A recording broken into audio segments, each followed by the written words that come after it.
திருமறை நேரம் Bible Hour presented by the National Bible College. கிறிஸ்துவின் சபையார் உங்களை வாழ்த்துகிறார்கள். Welcome to Satellite Bible Classes. வணக்கம் பிரியமான தேவனுடைய பிள்ளைகளே, வேத மாணவர்களே, அன்பு தமிழ் சொந்தங்களே, மீண்டும் இந்த நிகழ்ச்சியிலே உங்களை வரவேற்பதில் மிகுந்த மகிழ்ச்சி.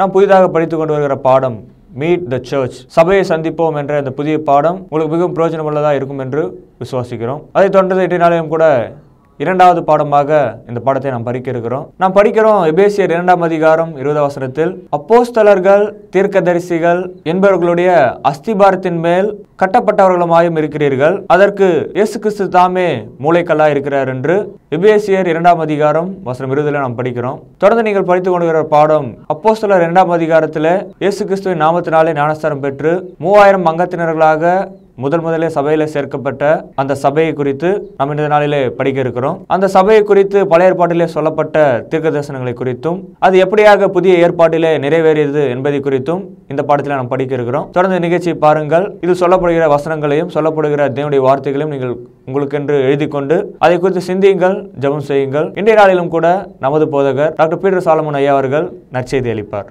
வணக்கம் இந்திய வேத மாணவர்களே, தோழர்களே, அருமை பெற்றோரே, உலகளாவிய என் தமிழ் சொந்தங்களே, மீண்டுமாக இந்த வான்வழி வகுப்புகளுக்கு உங்களை வரவேற்கிறதுல மிகவும் மகிழ்ச்சி அடைகிறேன்.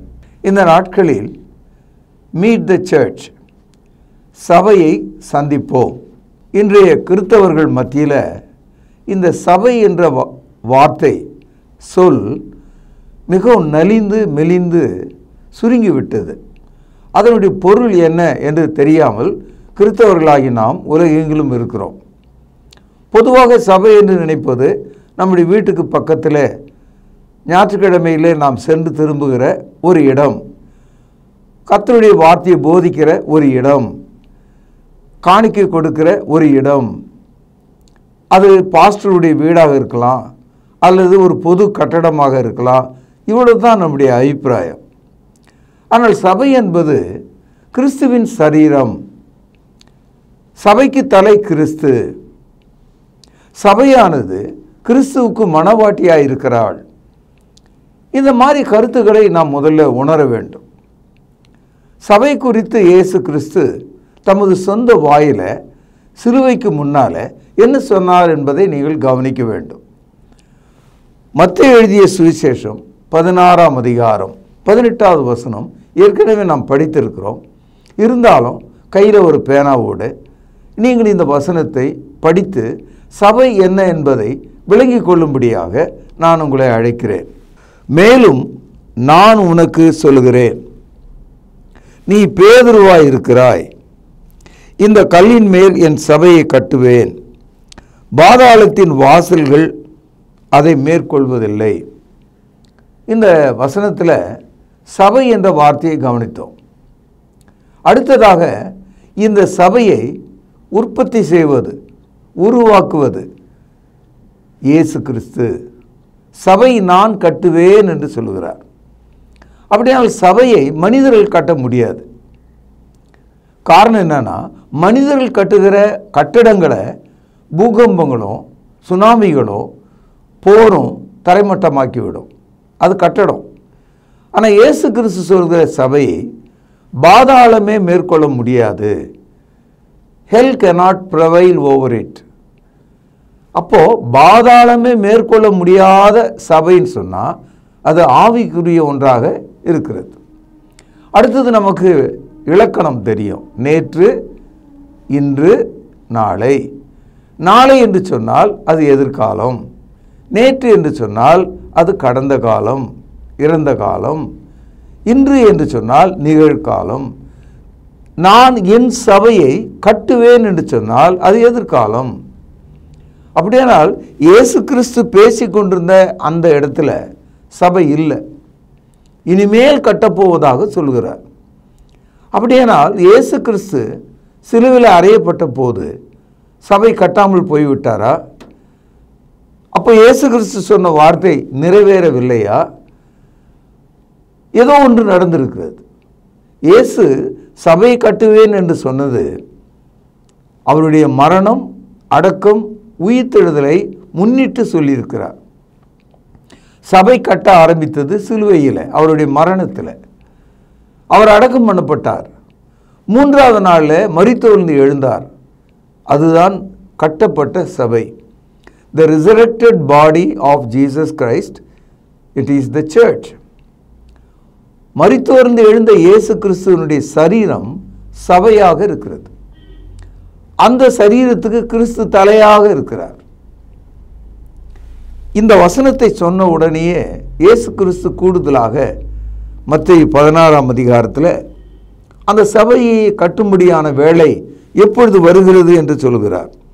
இதை மத்தேயு 16ஆம் அதிகாரம் 21வது வசனத்தில் படிக்கிறோம். அது முதல் இயேசு தாம் எருசலேமுக்கு போய் மூப்பராலும் பிரதான ஆசாரியராலும் வேத பாரகராலும் பல பாடுகள் பட்டு கொலை உண்டு 3ஆம் நாளில் எழுந்திருக்க வேண்டும் என்பதை தம்முடைய சீஷர்களுக்கு சொல்லத் தொடங்கினார். இந்த ஒரு வசனத்தில் சபை கட்டப்படும் இடம் எருசலேம். எப்பொழுது?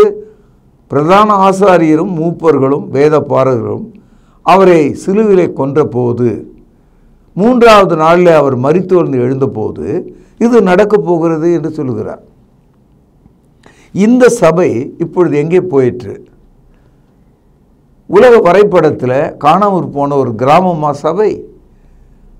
அல்லது அந்நிய ஆட்சியாலே கவரப்பட்ட ஒரு நாடா சபை? உலகம் முழுவதுக்கும் பயனளிக்கும் கிறிஸ்துவின் சரீரமாகிய சபை உலகம் முழுவதும் அல்லவா இருக்க வேண்டும்? ஏனென்றால் இயேசு கிறிஸ்து இந்த சபையை குறித்து பேசும்போது அப்போஸ்தலருக்கு சொன்னார், நீங்கள் உலகம் முழுவதும் புறப்பட்டு போய் சகல இனத்தாரையும் சீஷராக்கி அவர்களுக்கு பிதா குமாரன் பரிசுத்தாவின் நாமத்திலே அவர்களுக்கு ஞானஸ்நானம் கொடுங்கள். நான் கட்டளையிட்ட யாவையும் அவர்கள் கைக்கொள்ளும்படி உபதேசம் பண்ணுங்கள். இது மத்தேயு 28ஆம் அதிகாரம் 19வது வசனத்திலே நாம் படிக்கிறோம்.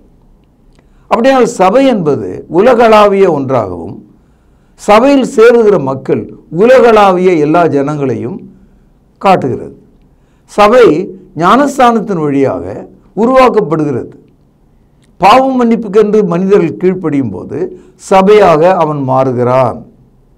இதை விளங்கிக் கொள்ளத்தக்கதாக இன்றைய பாடம் அமைகிறதை நீங்கள் புரிந்து கொள்ளலாம். இயேசு கிறிஸ்து மத்தேயு 16ஆம் அதிகாரம் 18வது வசனத்தில் இந்த கல்லின் மீது என்று இயேசு சொல்லுகிறார். அங்கே எந்த கல்லும் இல்லை. இயேசு கிறிஸ்து தமது அப்போஸ்தலரோடு பேசும்போது, குறிப்பாக பேதுரு இடத்துல பேசும்போது அங்கே ஒரு பெரிய கல் எதுவும் இல்லை. ஆனால் இங்கே கல் என்று பேசப்பட்டது பேதுரு அப்போஸ்தலர் சொன்ன ஒரு அறிக்கை. இதை மத்தேயு 16ஆம் அதிகாரம் 16வது வசனத்திலே நாம் படிக்கிறோம். சீமோன் பேதுரு பிரதியுத்தரமாக, நீர் ஜீவனுள்ள தேவனுடைய குமாரனாகிய கிறிஸ்து என்றான். ஜீவனுள்ள குமாரனாகிய கிறிஸ்து என்ற அந்த கருத்தின் மீது, அந்த உபதேசத்தின் மீது, அந்த தத்துவத்தின் மீது சபை கட்டப்பட்டிருக்கிறது. இந்த அறிக்கையை செய்த பேதுருவை இயேசு எப்படி அழைக்கிறார் என்று பாருங்கள். இதை மத்தேயு 16ஆம் அதிகாரம் 17வது வசனம். இயேசு அவனை நோக்கி, யோனாவின் குமாரனாகிய சீமோனே, கவனியுங்கள், நீ பாக்கியவான், மாம்சமும் இரத்தமும் இதை உனக்கு வெளிப்படுத்தவில்லை, பரலோகத்திற்கிற என் பிதா இதை உனக்கு வெளிப்படுத்தினார். இயேசு யார்? அவர் ஜீவனுள்ள தேவனுடைய குமாரன்.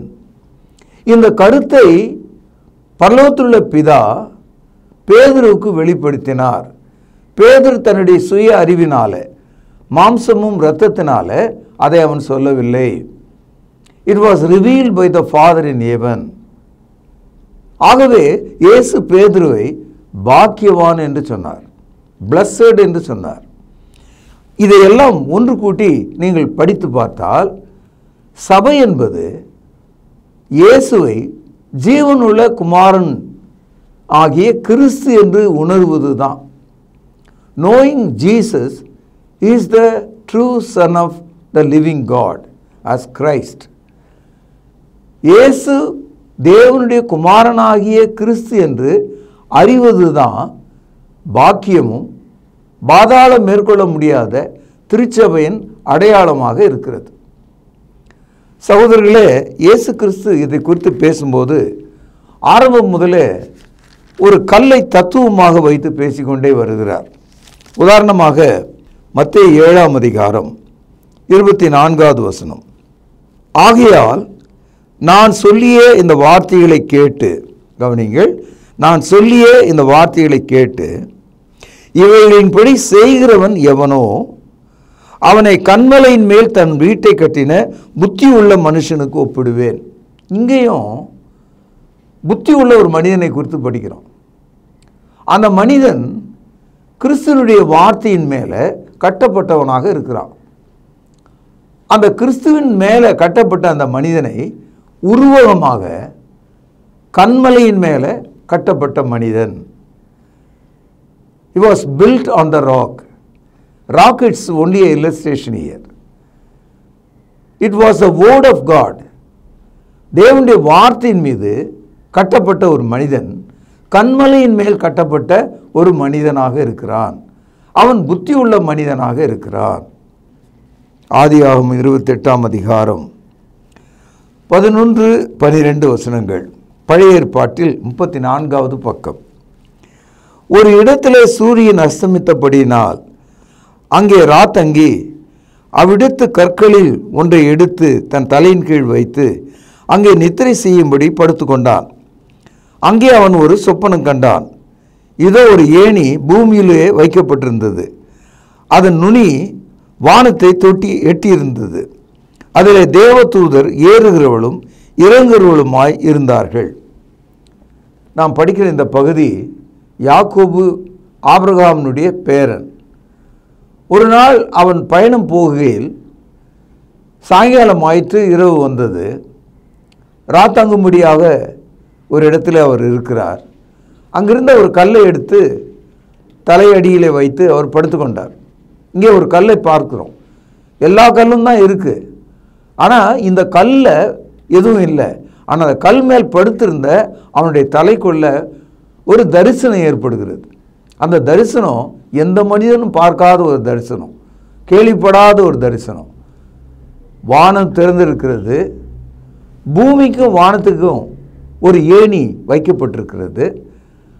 அந்த ஏணியில் பரலோகத்திலிருந்து தேவதூதர்கள் இறங்குகிறார்கள், பூமியிலிருந்து தேவதூதர்கள் ஏறுகிறார்கள்.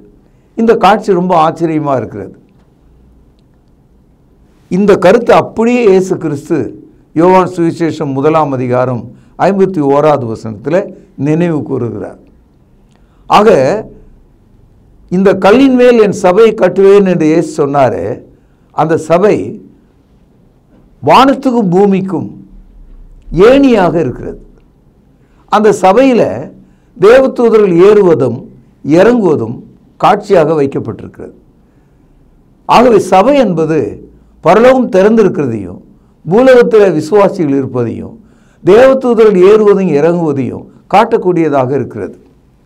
118வது சங்கீதம் பழைய ஏற்பாட்டில் 745வது பக்கம் 22வது வசனம், வீடு கட்டுகிறவர்கள் ஆகாதென்று தள்ளின கல்லே தலைக்கு மூளைக்கல்லாயிற்று, அது கத்தராலே ஆயிற்று, அது நம்முடைய கண்களுக்கு ஆச்சரியமாக இருக்கிறது. இந்த வசனத்தை சபையில் எப்பொழுதாவது படித்திருப்பார்கள், நீங்கள் கேட்டிருக்கலாம். தலைக்கு மூளைக்கல், அதாவது சபை குறித்து பேசும்போது பூமியில் கட்டப்பட்ட அந்த சபைக்கு கிறிஸ்து மூளைக்கல்லாக இருக்கிறார்.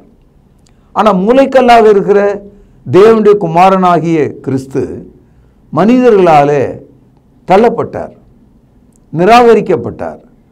அந்த யூத சமுதாயம் அவரை தள்ளி அவரை சிலுவையில் அறையுங்கள் என்று ஒப்பு கொடுத்தது. அவரை சிலுவையில் அறைந்தார்கள். அதனால் மனுஷர்களால் ஆகாதென்று தள்ளப்பட்ட கல்லாகிய கிறிஸ்து நம்முடைய விசுவாசத்துக்கும் ரட்சிப்புக்கும் தலைக்கு மூளைக்கல்லாக இருக்கிறார். இது கர்த்தரால் ஆயிற்று, இது நம்முடைய கண்களுக்கு ஆச்சரியமாக இருக்கிறது. இப்பொழுது சபையை நீங்கள் விளங்கிக் கொள்ளுங்கள்.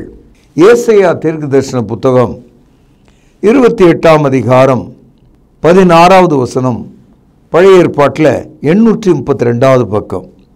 ஆதலால் கர்த்தராகிய ஆண்டவர் உரைக்கிறதாவது, இதோ அஸ்திபாரமாக ஒரு கல்லை நான் சீயோனிலே வைக்கிறேன், அது பரீட்சிக்கப்பட்டதும் விலையேற பெற்றதும் திட அஸ்திபாரம் உள்ள மூளைக்கல்லாக இருக்கும், விசுவாசிக்கிறவன் பதறான்.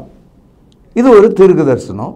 இயேசு கிறிஸ்து பிறப்பதற்கு ஏறக்குறைய 750 ஆண்டுகளுக்கு முன்னால் ஏசாயா தீர்க்கதரிசியினால் சொல்லப்பட்ட ஒரு வசனம். இந்த வசனத்தில் அந்த மூளைக்கல்லை சீயோனில் வைக்கிறேன். எருசலேமுக்கு இன்னொரு பெயர் சியோன். சீயோனில் வைக்கிற அந்த கல் நன்றாக பரீட்சிக்கப்பட்டது, விலையேறப்பட்டது, அது மூளைக்கல்லாக இருக்கிறது. அது நமக்கு ஆச்சரியத்தை கொடுக்கிறது. அந்த கல்லின் மீது விசுவாசம் வைக்கிறவன் பாக்கியவானாக இருக்கிறான். இவைகள் அனைத்தும் கிறிஸ்துவை நமக்கு காட்டுகிறது. Christ was tested, tempted, and he was proven beyond any question, sinless Savior, and he was crucified, buried, and resurrected. Therefore, we put our faith on him. We cannot be shaken anymore. விசுவாசிக்கிறவன் பதறான். இந்த இடத்துல திடாஸ்திபாரமான அந்த கல் பரீட்சிக்கப்பட்டது, அது சியோனில் வைக்கப்பட்டது என்று இதுவரைக்கும் சொன்னால் போதாதா? கூடுதலாக விசுவாசிக்கிறவன் பதறான் என்று ஏன் சொல்கிறார்? ஏனென்றால் சபைக்குள் வந்த ஒருவன் அழிந்து போவதில்லை, கெட்டு போவதில்லை, நாசமடைவதில்லை. ஆக ஜீவனுள்ள கல்லாகிய கிறிஸ்து அவரிடத்தில் விசுவாசிக்கிற மனிதனுக்கு இரட்சிப்பாக இருக்கிறார்.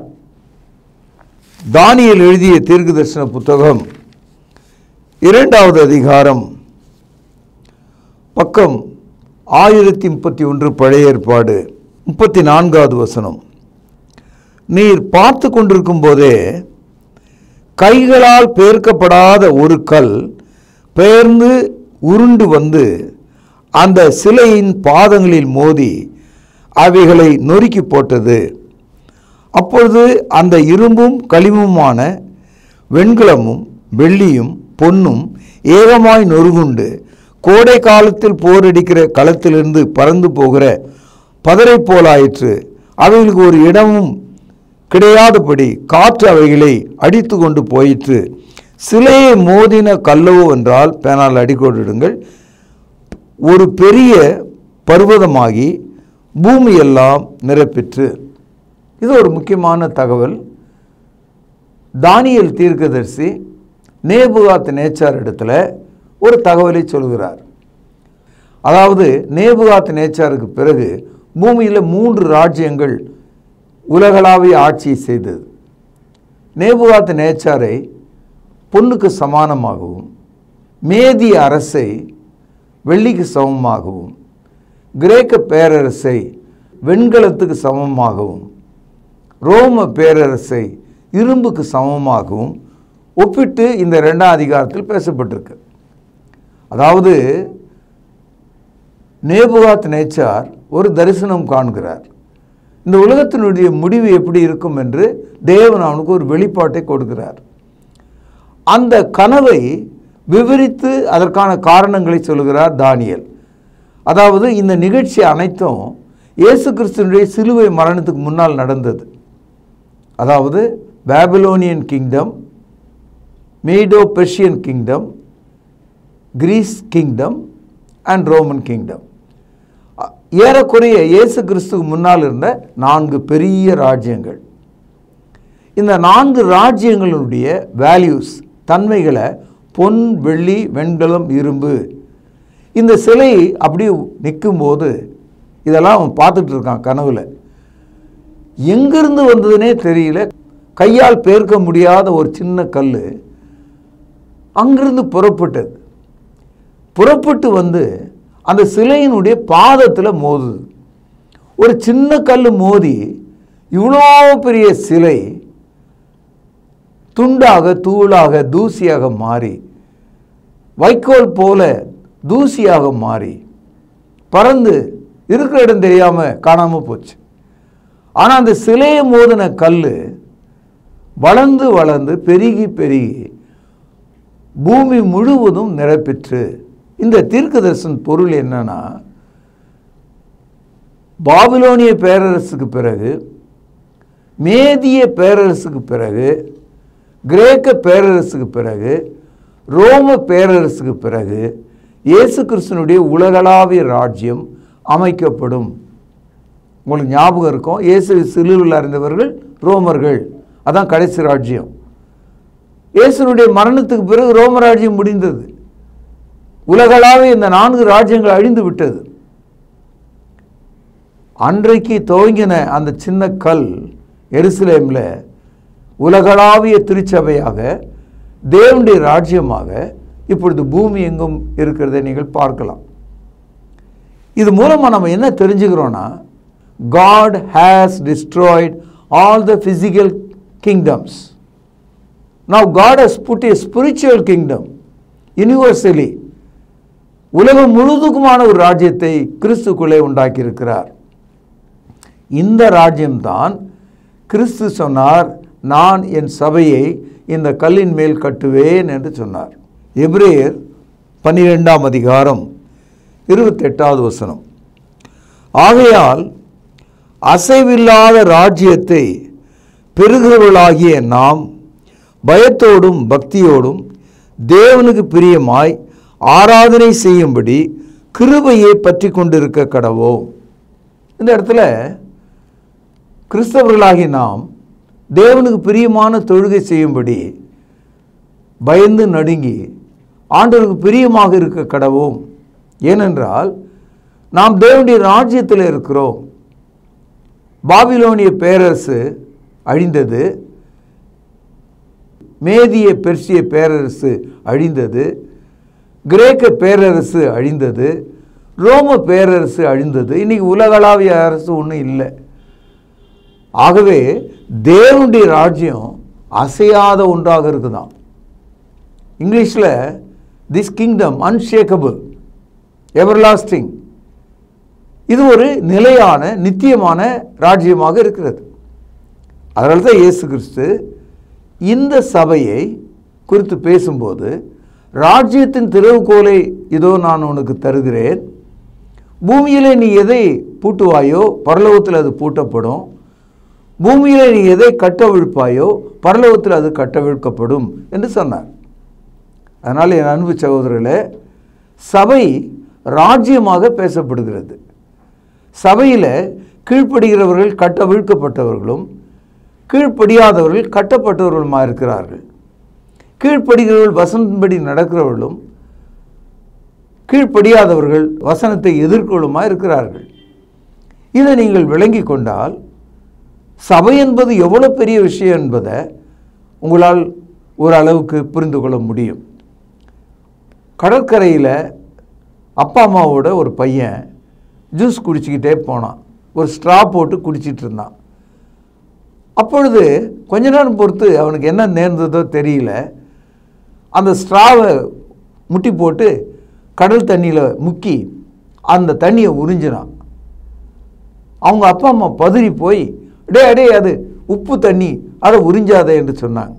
ஆனால் அந்த சின்ன பையன் என்ன சொன்னான், முதல்ல நீங்கள் எனக்கு வாங்கி கொடுத்த பாட்டில் இருந்த தண்ணி ரொம்ப ருசியாக இனிப்பாக சந்தோஷமாக இருந்தது, இப்போ இவ்வளோ பெரிய கடல் நான் மொத்தத்தையும் உறிஞ்சி குடிக்கலான்னு அல்லவா நான் இந்த ஸ்ட்ராவை நான் இந்த கடலில் போட்டேன், இந்த தண்ணியில் போட்டேன் அப்படின்னா.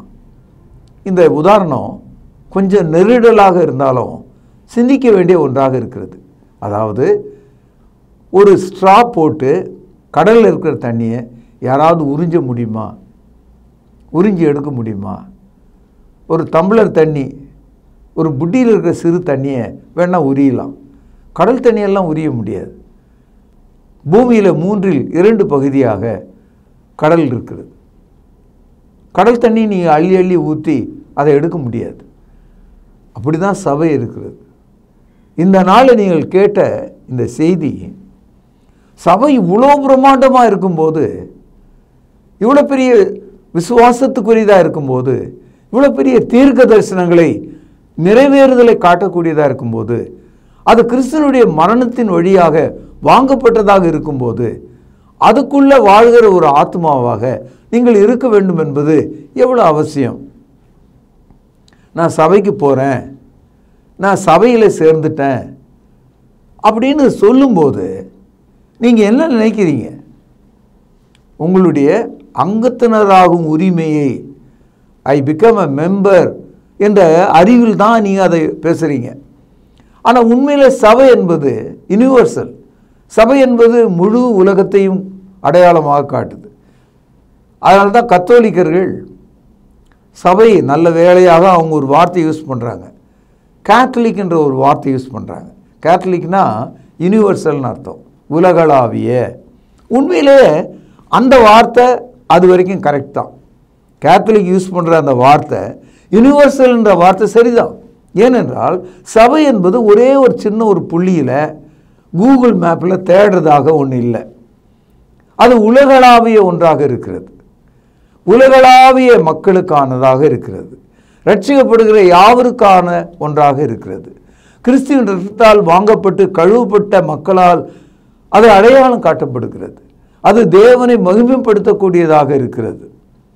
அது பரலோகத்துக்குரிய ஏணியை தன்னுடைய நெஞ்சிலே வைத்து தேவ வார்த்தைகளாலே தேவதூதல் ஏறுவதையும் இறங்குவதையும் ஜெப தூபமாக காட்டக்கூடியதாக இருக்கிறது.